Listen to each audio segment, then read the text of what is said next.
Video হতো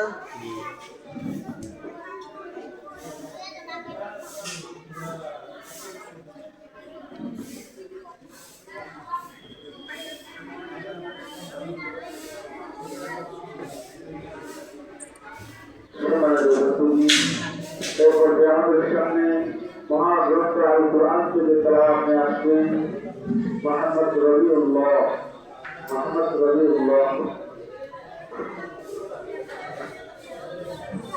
السلام عليكم ورحمة الله وبركاته. أعوذ بالله من الشيطان الرجيم. بسم الله الرحمن الرحيم. السماء بنيناها بأيد وإنا لموسعون. والأرض